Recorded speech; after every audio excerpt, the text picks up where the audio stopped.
Hello world and welcome back, or welcome if you are new here. This is part 2 of my wrap up of all of the things that I read in 2019. If you would like to see the first part of this where I talk about all of the books that I read in 2019, please click on the thing and there will be a link in the description. You can also just go to my channel.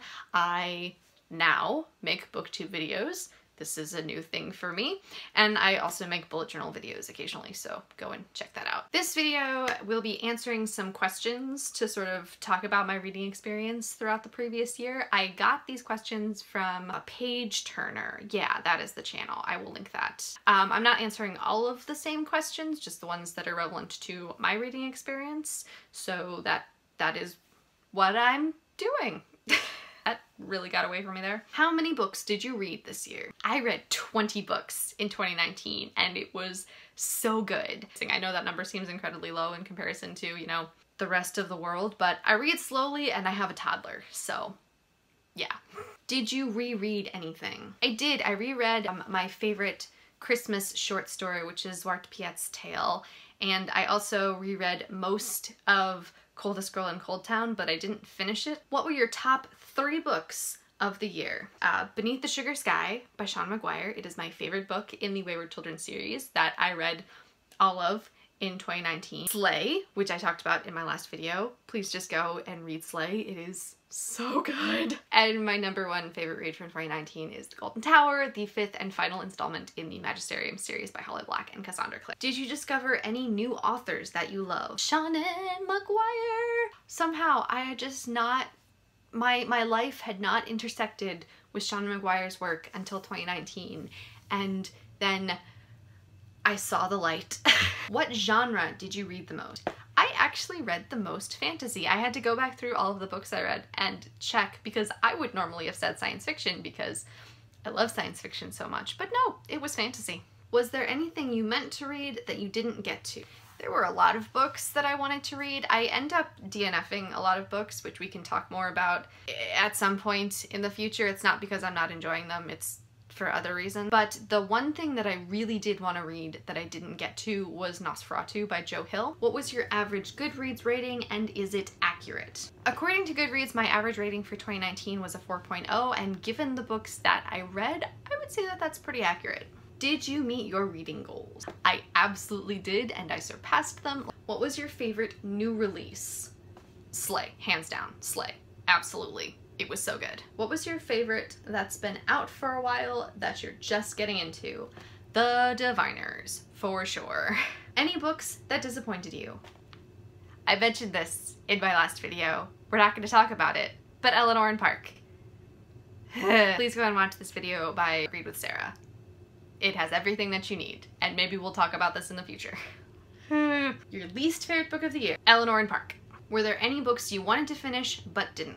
I started reading Into the Drowning Deep in December, and I wanted so desperately to finish it before the year's end, and I just couldn't do it. I finished it at the time that I'm filming this video, and I have a lot of feelings. Did you read anything nominated or awarded? I did. Every Heart a Doorway has won a bunch of stuff. Like, it's won a Nebula, it's won a Hugo, and I don't even know what else. It's been nominated for a ton of stuff, and it's won a ton of stuff. I feel like I'm remembering that Wicked King won something. It was nominated for a Goodreads award, and I think it won that Goodreads award. And Eleanor and Park has won a bunch of stuff, but no one cares. Most overhyped book you read? Probably Warcross. I feel like that's the one that I experienced the most hype for, and I did like it a lot, but I think it didn't need all of the hype that I saw for it. Did you participate in or spectate on any book-related drama? Well, there was the stuff over the summer with Rainbow Rowell, and then there was the stuff with Sarah Dessen. I'm not on social media. I obviously make YouTube videos, but I'm not on any other social media platforms, so I'm very removed, and I experience anything like that by proxy through my spouse who is on social media. For both of those were ones where I like took the initiative myself to look into it in like YouTube videos, so I think that qualifies. What's the longest book that you read? That would be Lair of Dreams, which is a chunk. I don't remember how many pages it is. It's a lot of pages. What's the fastest time it took you to read? So I wrote these down.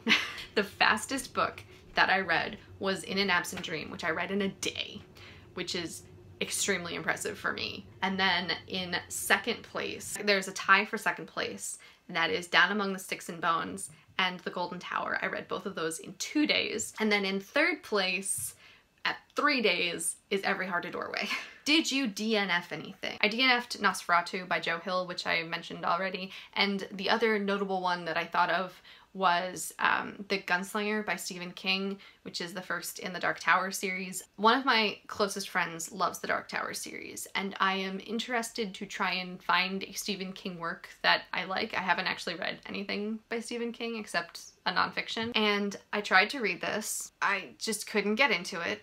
I'm gonna try again at some point. I really think I would like the Dark Tower series. I just have to like get there. What are your reading goals for 2020? So I am setting myself the same goal in terms of numbers, which is that I would like to read 12 books. Again, that is 1 book a month, which is something that I feel comfortable with. I am hoping to surpass that again, but I don't want to like overly pressure myself, so 12 is what I'm going to be striving for. I would also like at least half of the books that I read this year to be from what is currently on my Goodreads TBR. I have like something like 240 odd books on my Goodreads TBR because I just keep collecting books there, and I would really like to try and actually read those books.